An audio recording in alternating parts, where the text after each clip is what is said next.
Hello everyone. आज हम छठी कक्षा की कार्य पुस्तिका उड़ान कार्य पुस्तिका की गतिविधि 7 जो है वो कर रहे हैं, 7 और उससे आगे की। अगर आप अभी तक मेरे चैनल पर नए हैं तो चैनल को सब्सक्राइब भी कर लें, साथ में दिए बेल आइकन को ज़रूर प्रेस कर लें ताकि आगे से जो मैं वीडियो डालूँ आपका नोटिफिकेशन आ जाए और मेरी वीडियो आपके पास सबसे पहले पहुँच सके। तो देखिए, शुरुआत करते हैं। गतिविधि है 7 गतिविधि में यहाँ पर दे रखा है, एक कविता है। मेरा भैया गोल मटोल, मीठे मीठे इसके बोल। उसने है एक चिड़िया पाली, नाम है रखा उसका डोली। डोली के संग है वह गाता, डोली के संग है वह हंसता। तो ये देखो बच्चों, ये है भैया और इसने जो है एक चिड़िया पाल रखी। देखो ये चिड़िया यहाँ पर दिखा भी रखी है ना। और चिड़िया का क्या नाम रखा है? डोली रखा है। डोली के संग ही गाता है, डोली के संग ही हंसता है। अब आगे यहाँ क्वेश्चन दिया है इसने कि जिस प्रकार बोल शब्द की मिलती जुलती ध्वनि वाला शब्द है बोल, उसी प्रकार नीचे दिए गए शब्दों की मिलती जुलती ध्वनि वाले शब्द लिखिए। तो अब इसकी मिलती जुलती ध्वनि वाले शब्द बताने हैं बच्चों। जैसे है पाली, पाली इसकी मिलती जुलती ध्वनि का शब्द है जैसे कि माली, नाली, जाली। ठीक है। अब है जैसे मेरा, मेरा का मिलता जुलता शब्द क्या हो गया? तेरा, सवेरा। ठीक है, ऐसे। अब है गाता, गाता क्या का जो है मिलता जुलता शब्द हो जाएगा? माता, जाता, खाता। ठीक, इस तरह से आपको लिखना है। अब जैसे कि है नाम, और जैसे हम लिख सकते हैं राम, काम। ठीक, इस तरह से आपको भी मिलते जुलते शब्द जो हैं वो लिखने हैं। अब आगे दिया है यहाँ पर कि उसने है एक चिड़िया पाली, उसने एक चिड़िया पाली है। इस उदाहरण को देखकर ये जो है नीचे दिए गए लिखी पंक्तियों को दोबारा लिखिए। जैसे है नाम है उसका, नाम है रखा उसका डोली। इसको दोबारा से लिखना है। कैसे? जैसे इसने दिया ना, उसने है एक चिड़िया पाली, उसने एक चिड़िया पाली है। इसी तरह से इसको भी सिंपल बना के हमें लिखना है बच्चों। कैसे लिखेंगे हम? नाम है रखा उसका माली। क्या कर लिखेंगे हम इसमें? उसका, ऐसे लिखेंगे हम, उसका नाम डोली रखा है। इसको ऐसे बनाएंगे। अब है डोली के संग है वह गाता। तो इसको कैसे बनाएंगे? वह डोली के संग गाता है। इस तरह से लिखेंगे। आगे है डोली के संग है वह हंसता। तो इसको कैसे लिखेंगे बताओ? हाँ बताओ। वह डोली के संग हंसता है। ऐसे बन जाएगा, वह डोली के संग हंसता है। ये आपको अपनी कॉपी में भी लिखने हैं बच्चों। आगे है मेरा भैया गोल मटोल। पंक्ति में आए शब्द गोल मटोल क्या है? गोल मटोल भैया के लिए बताया गया है ना। गोल मटोल तो ये विशेषता बताई गई है उसके भाई की। और भैया क्या है? भैया संज्ञा है। और संज्ञा की के जो विशेषता बताने वाले शब्द होते हैं वो विशेषण होते हैं बच्चों। तो यहाँ पर घ शब्द जो है वो है विशेषण। अब यहाँ आगे देखिए, आगे 4th क्वेश्चन दे रखा है इसमें। इसने कहा है अपनी कल्पना से कविता को आगे बढ़ाइए। तो अपनी कल्पना से आगे बढ़ाना है, कविता बनानी बच्चों आपको। मेरा भैया प्यारा, और यहाँ पर जो जगह दे रखी है ना, उस जगह पे आपको अपनी प्यारी सी एक कविता लिखनी है। अपनी कॉपी में लिख लीजिएगा। जैसे मेरा भैया प्यारा, दुनिया से वो न्यारा, सुबह सैर को जाता है, मुझे साथ ले जाता है। इस तरह से कुछ भी आप जो है पोएम लिख सकते हैं, 4-5 लाइनों की आपको अपने आप ये कविता बनानी है। अब आगे आ जाती है, यहाँ पर है गतिविधि 8।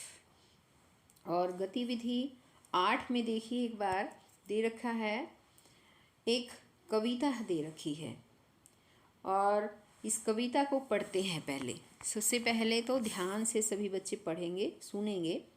लहरों से डरकर नौका पार नहीं होती, कोशिश करने वालों की हार नहीं होती। नन्ही चींटी जब दाना लेकर चढ़ती है, चढ़ती दीवारों पर 100 बार फिसलती है। मन का विश्वास रगों में साहस भरता है, चढ़कर गिरना गिरकर चढ़ना ना अखरता है। मेहनत उसकी बेकार हर बार नहीं होती, कोशिश करने वालों की हार नहीं होती। तो यहाँ पर ये कितनी अच्छी कविता दे रखी है बच्चों। आप समझे क्या इस कविता का मीनिंग क्या है? इसने कहा है कि लहरों से डरकर कभी भी नौका को पार नहीं किया जा सकता और कोशिश करने वालों की कभी भी हार नहीं होती है। अगर हम बार बार किसी भी काम को करेंगे, कोशिश करेंगे उसको करने की, बार बार करेंगे, तो एक टाइम ऐसा भी आएगा कि हमारी कोशिश जो है वो नाकाम नहीं रहेगी और हमें जो है जीत ज़रूर मिलेगी। तो यहाँ एक छोटी सी चींटी का यहाँ एग्जाम्पल दिया गया है कि एक छोटी सी चींटी होती है, दाना लेकर बार बार वो दीवार पर चढ़ने की कोशिश करती है, 100 बार वो फिसलती है, बाद में दोबारा नीचे आ जाती है, लेकिन फिर बाद में ऊपर चढ़ने की कोशिश करती है। तो इस तरह से वो कभी हार नहीं मानती है। मन का विश्वास जो है वो रगों में साहस भर देता है और जब वो बार बार गिर कर जो है नीचे गिर जाती है, चढ़ती है, गिरती है, ये भी उसको अखरता नहीं है, इससे भी वो दुखी नहीं होती है, बार बार मेहनत करती है और हर बार जो है मेहनत करने के बाद एक बार ऐसा ज़रूर आता है कि उसकी जीत होती है। आपने अपने घर में भी देखा होगा, आप जहाँ पर भी चींटियाँ हो आप ज़रूर देखना जो है चींटियाँ कितनी मेहनत करती है।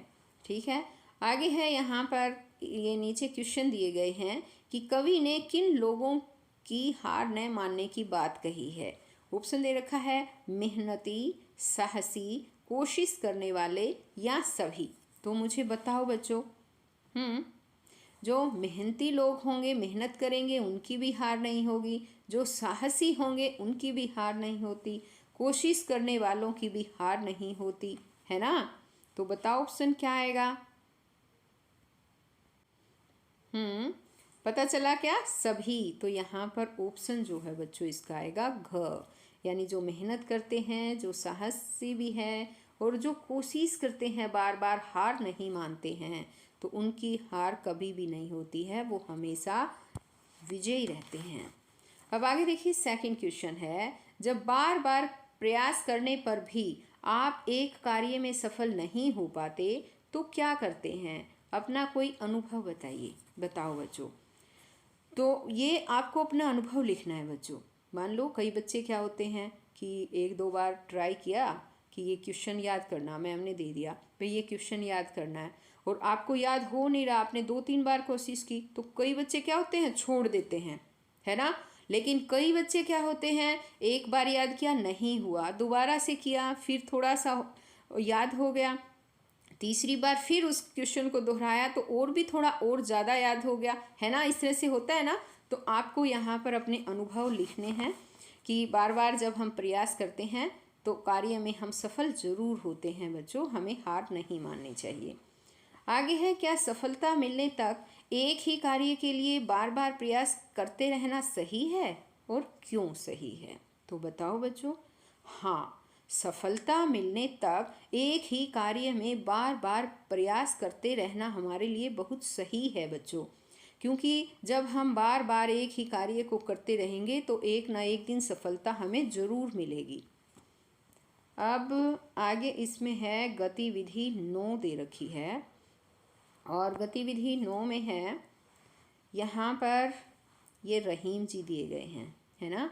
और यहाँ रहीम जी का दोहा है, क्या कहा है, रहीमन धागा प्रेम का, मत तोड़ो चटकाए, टूटे से फिर न जुड़े, जुड़े गांठ पड़ी जाए।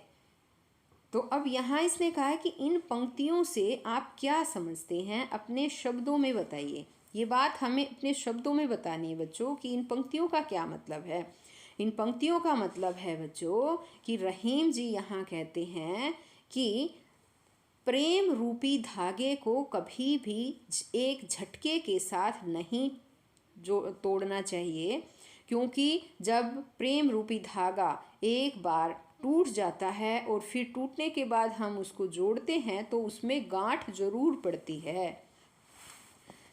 अब आगे है, रहीमन धागा प्रेम का मत तोड़ो चटकाए, पंक्ति में उचित विराम चिन्हों का प्रयोग करके पंक्ति को पुनः लिखिए व उन विराम चिन्हों के नाम लिखिए। तो अब यहाँ पर देखिए बच्चों, एक बार यहाँ विराम चिन्ह जो है बताए हैं, रहीमन धागा प्रेम का के बाद यहाँ आएगा अल्प विराम, मत तोड़ो चटकाए, उसके बाद यहाँ आएगा पूर्ण विराम।